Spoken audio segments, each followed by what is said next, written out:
Welcome everyone to Weekly News and a DW Main Major Tidbit, and the topic for this video is Alice Guo confirmed Chinese na. Hindi pa po ako noon.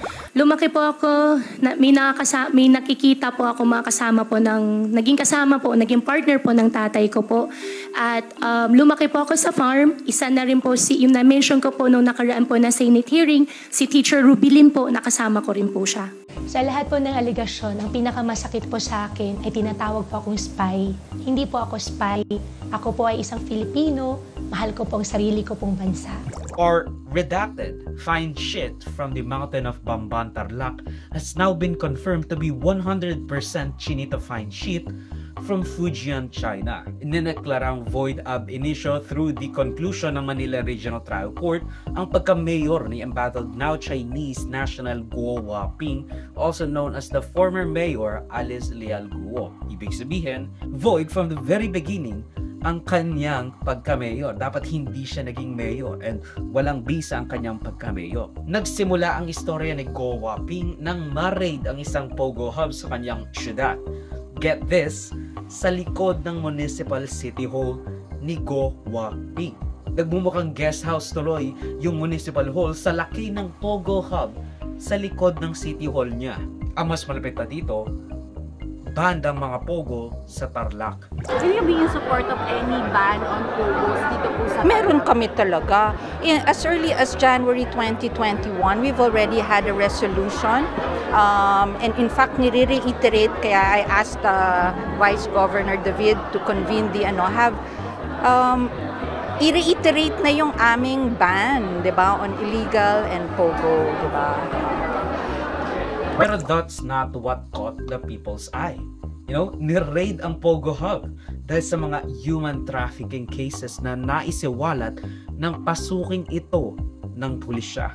Na-link si Alice Guo sa Pogo Hub na yon dahil sa kanyang connection with it from the very beginning. Una, may ebidensyang nakatanggap at nag-disburse siya ng pera sa pagpapagawa ng Pogo Hub sa likod ng Bamban Municipal City Hall. Pangalawa, tinulungan niya ang Hongshan Gaming na nag-ooperate sa Zhuangguo One Technology para makakuha ng permit.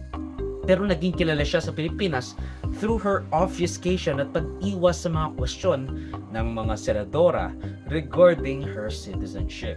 Ano po yung bahay ninyo nung ipinanganak kayo? Your Honor, hindi ko na po alam. So, saang homeschool provider naka-connect yung teacher ninyo? Your Honor, hindi ko na po maalala po yung pangalan. Late yung inyong registration of birth.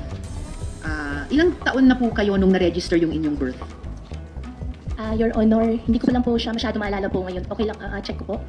Saan pala po kayo ipinanganak? Sa ospital ba? Sa bahay ba? Sa lying-in clinic ba? Your Honor, ang sinabi po sa akin, sa bahay po. Sa bahay. Saan po yung bahay ninyo nung ipinanganak kayo? Hindi ko na po, Your Honor, hindi ko na po alam.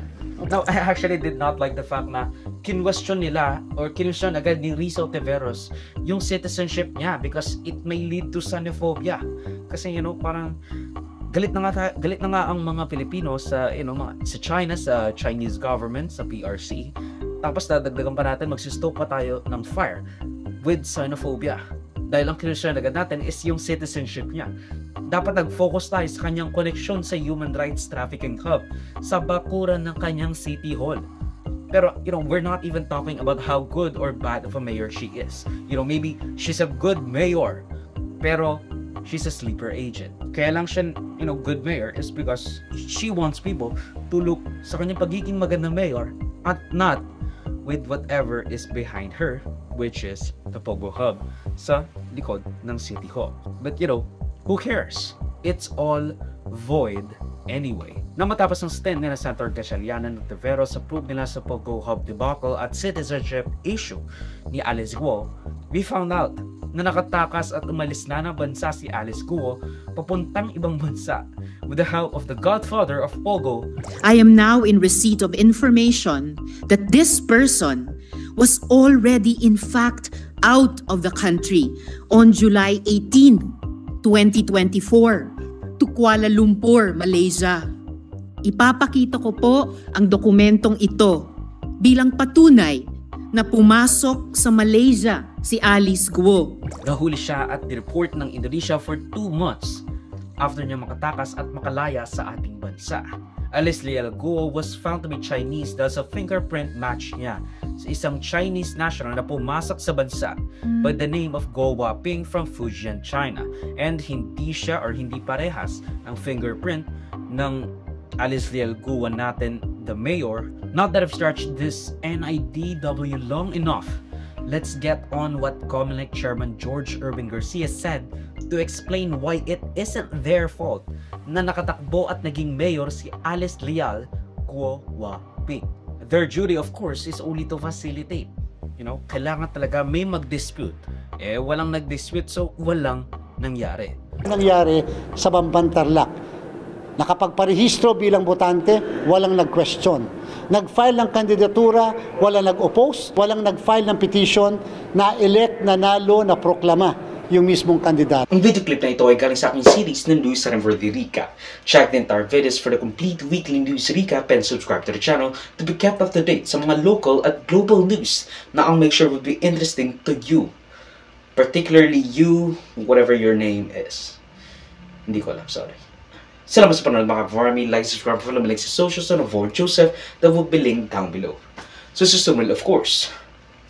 Paalam.